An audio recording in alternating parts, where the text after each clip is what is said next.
Oh, through those years when I worked with Chandler and Scott Russell, I could always get good results with them, but there were some other things that I had to ask questions about it, and there was no real answer to it. Right. They were vague. They were vague, right? It was the same thing that made me get into doing this in the mid '70s. Right, I would ask questions, and here's some guy, he's a pretty fast guy, or he's a famous fast guy, and you go over and you try to ask a serious question about, so, when you're like coming up to a corner, you're doing this thing, and you're like, right, what, tell me about that. More gas, less brake, or something silly like that. And I go, nah, there's got to be something more here. The thing itself is a technology, is guided by a technology, and I knew that the writing had to be more concrete than that, right? It had to be more layered, Yeah, I had seen that I could find points on the track, right? Which I started just saying, okay, these are reference points, and how it improved my writing. And I went, okay, now that's a thing. That's a something. Right? When I do this in this corner and I'm having a problem with that corner, I go out and I find something that helps me out, right? I go better in that corner. All right? Great. Okay. So I wrote some stuff up. And then I noticed a couple of other things. And most of the things were visual skills at the time. And so then I opened up shop, right? I said, okay, I got some cards made. I said, this is a Keith Code Writer Improvement Program. Right? I put an ad in Cyclist, and I'd already been doing some like Saturday briefings, right? In Anaheim at one of the racers, Harry Klinsman, right? He used to race in the '70s. Great kid. And his dad had a restaurant down there. So I got like Dave Emdy, right? Who was stinking fast on a 250, right? Wonderful guy, young kid at the time. Really, he was like 17 or something. And I said, hey Dave, you want to come up? We'll get these guys to pay us like $30, right? Big money, and I'll split it with you. We'll question them. You can come up with some answers. We'll talk to them about what they were doing. And my club racing was good, right?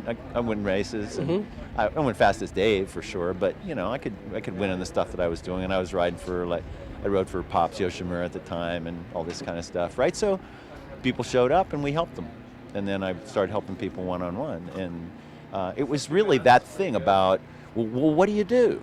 That drove me back into it in the 90s, because I had a broad understanding of it, right? And I had developed some exercises at the school through the latter part of the 80s and right there at the beginning of the 90s, and I knew they worked and they helped, but I needed to put a fine point on them, right? And I thought, okay, I'm going to go do this, and I'm going to take all the things that I know, and I'm going to put them in a book, right? I'm going to put them in my next book, right? And it was really actually the third book.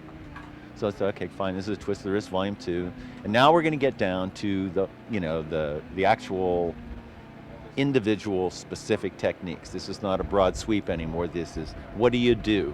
And when you do it right, what do you get? When you do it wrong, what do you get? Right? And that was my focus. So I had to go out and do it myself. Did you enjoy the racing? Did you have a good time? Man, was it hard. Getting back into it after 13 years, I just went, whoa, okay.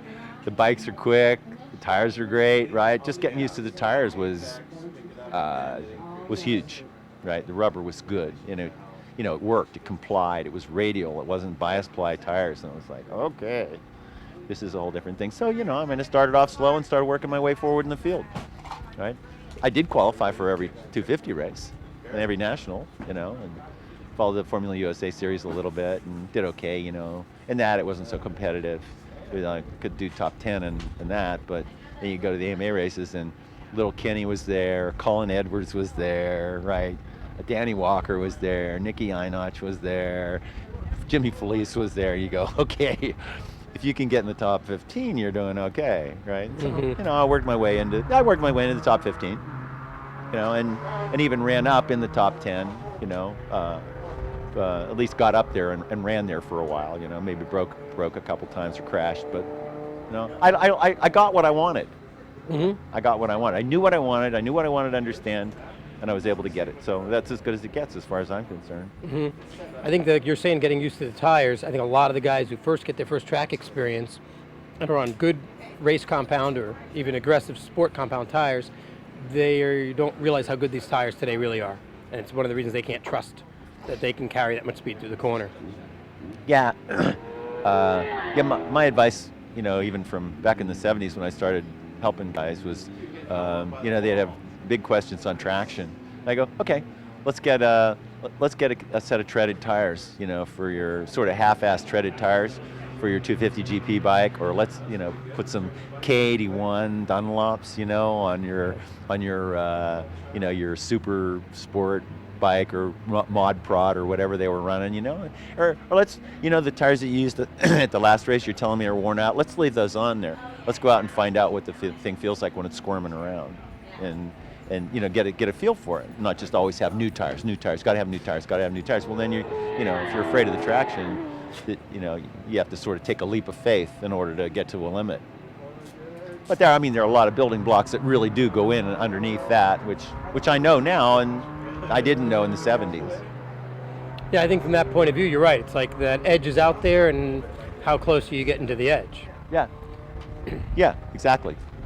Right. There are always a lot of other factors. Guys crash and they have a problem, and then they get gun shy about whatever it is.